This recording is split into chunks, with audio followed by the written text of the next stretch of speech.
La Sainte Église. 24 jours pour mieux aimer l'Église avec les pères de la fraternité Saint-Vincent-Ferrier. Aujourd'hui, bons et mauvais chrétiens avec le père Augustin.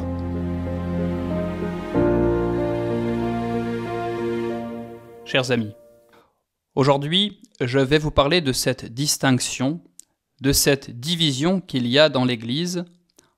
On trouve en elle des bons et des mauvais chrétiens.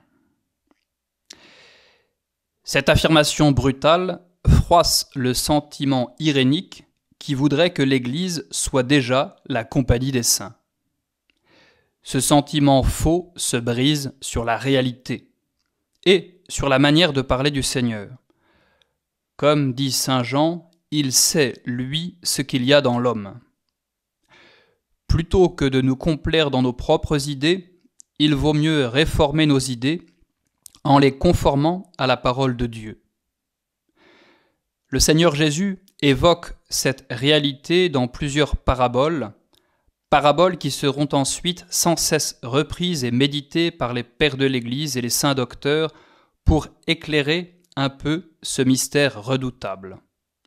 Il y a dans l'Église, qui est sainte et qui travaille à la sainteté de ses membres, des bons et des mauvais.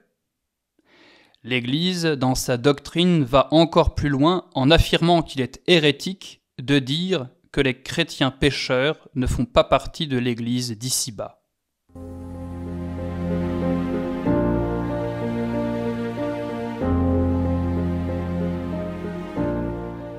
Le Seigneur Jésus évoque ce mystère dans la parabole du bon grain et de l'ivraie.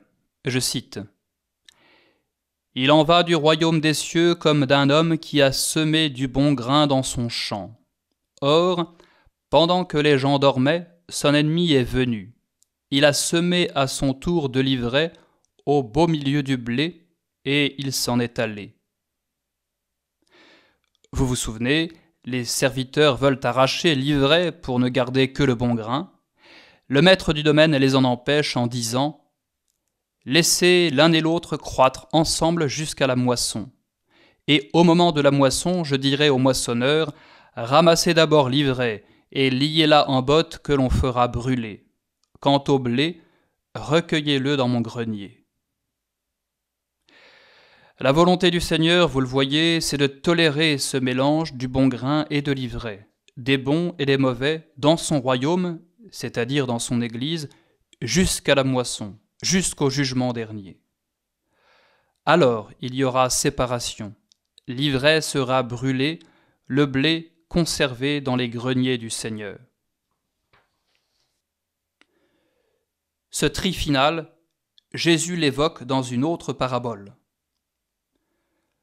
Je cite : « Le royaume des cieux est encore semblable à un filet qu'on jette en mer et qui ramène toutes sortes de choses. Quand il est plein, les pêcheurs le tirent sur le rivage, puis ils s'assiedent, recueillent dans des paniers ce qu'il y a de bon et rejettent ce qui ne vaut rien. Ainsi en sera-t-il à la fin du monde. Les anges se présenteront et sépareront les méchants d'entre les justes pour les jeter dans la fournaise ardente. Là seront les pleurs et les grincements de dents. » Dans le mystère de l'Église, il est deux étapes tout à fait distinctes. Il y a l'Église céleste, autour du Christ glorieux, de la Vierge et des âmes des bienheureux. Elle attend, cette Église, que soit complet le nombre des élus. Cette Église sera toujours sans tache ni ride. Et il y a l'Église du temps, l'Église d'ici-bas, composée de bons et de méchants, mélangés jusqu'au jugement.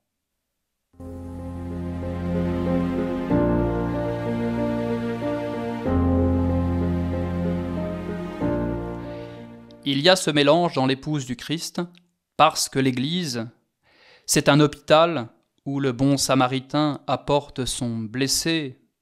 C'est encore une cité de refuge où les coupables trouvent asile et compassion. C'est un corps dans lequel les membres sains soignent les membres malades. C'est un lieu d'épreuve dans lequel l'amendement est toujours possible et espéré. refuser la présence du pécheur dans l'Église, c'est en quelque manière annuler l'œuvre du Christ qui vient pour guérir ce qui est malade, sauver ce qui est perdu. Saint Augustin a une image hardie pour signifier cet état de l'Église d'ici-bas. Elle est comme boiteuse, dit-il. Elle a un pied fort, les justes, et un pied faible, les pécheurs. Et de ce fait, elle claudique quand elle avance.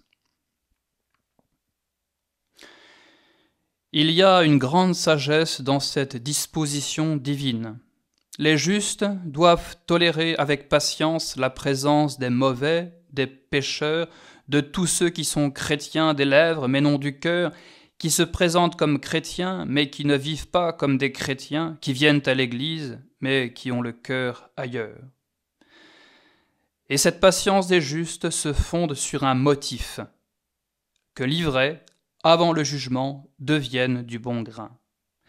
C'est là le mystère de ce mélange des bons et des méchants. Un juste peut tomber, un pécheur peut se relever. Le bon grain peut pourrir, l'ivraie peut se transformer en bon grain par la grâce de Dieu.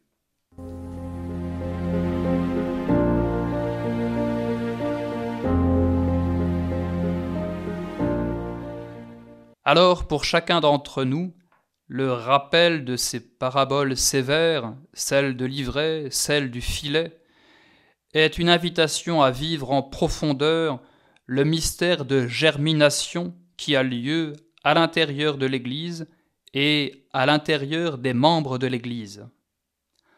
Avec patience et indulgence, je dois m'efforcer de vivre à la hauteur où Dieu, dans son infinie bonté, m'a appelé à vivre.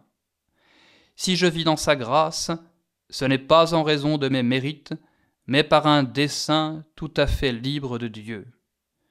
Et si je souffre en constatant la vie tiède ou vicieuse d'un chrétien, je dois me rappeler qu'il est mon frère, qu'il est un membre, malade certes, mais membre quand même, du corps du Christ. Je dois souhaiter sa guérison plutôt que sa séparation, en me souvenant que je serai jugé de la manière dont je juge le prochain, et que c'est à Dieu, non à l'homme, qu'est réservé le jugement. Jamais je ne dois appeler mal le bien ou bien le mal, mais toujours je dois désirer que le pécheur se convertisse, que la vie du Christ descende en lui, le transforme et fasse éclater la victoire de celui qui peut faire d'un pécheur un saint.